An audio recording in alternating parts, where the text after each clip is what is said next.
Alors, comment soutenir les parents d'enfants difficiles?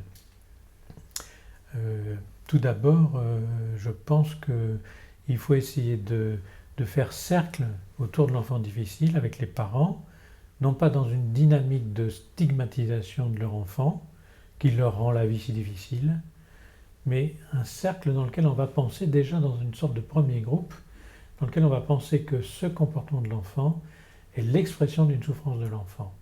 Et que donc, d'abord dans un premier temps, il s'agit d'accueillir cette difficulté non pas comme étant quelque chose qui nous est adressé sur le mode agressif et qui rend les relations difficiles, mais qui nous est adressé comme une main tendue pour pouvoir aider cet enfant.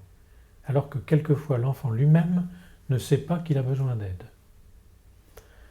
Donc les parents en général qui sont avec un enfant difficile sont pris par une culpabilité intense. Pourquoi notre enfant nous fait vivre ces choses-là? Alors souvent dans un premier temps, c'est à cause de lui, etc. Tous ces phénomènes de projection surviennent très facilement. Mais très souvent chez les parents, chez la plupart des parents que j'ai rencontrés, cette projection revient dans un deuxième temps aux parents eux-mêmes qui se disent mais qu'est-ce qu'on a fait pour que notre enfant devienne comme ça? Et donc ils se mettent à se culpabiliser eux-mêmes. Et on sait que s'il en reste à la culpabilité, ça ne va pas aider cet enfant. Il faut essayer de transformer cette culpabilité en quelque chose qui serait la responsabilité des parents avec les gens qui viennent consulter pour aider leur enfant à sortir de ses difficultés. Et alors ce premier cercle va être une sorte d'usine à transformer la difficulté de l'enfant en un signe qui est « aidez-moi parce que moi je n'y arrive plus tout seul ».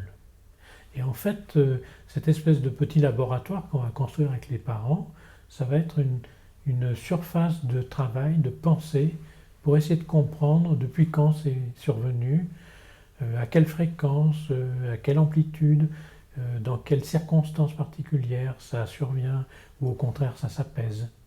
Et donc commencer à faire une première étude d'observation de ces phénomènes avec les parents pour essayer de comprendre avec eux quelle dynamique sous-jacente à cette difficulté de l'enfant.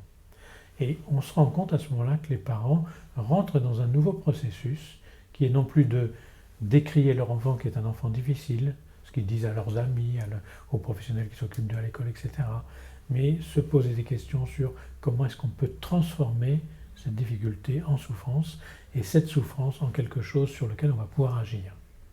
Alors dans un premier temps, pour tous les enfants qui seraient, on pourrait dire, des enfants difficiles parce que le système éducatif qu'on leur propose n'est pas suffisamment limitant.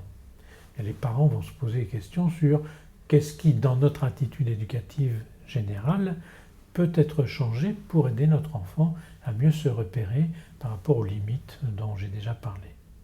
Et puis dans un deuxième temps, pour les enfants qui sont concernés par une difficulté en rapport avec une pathologie pédopsychiatrique, alors se faire aider par des gens qui sont spécialisés dans ce domaine et qui donc vont essayer de faire un lien entre la difficulté, les symptômes d'une maladie et les possibilités de prise en charge de cette maladie qui ne se fait jamais sans les parents.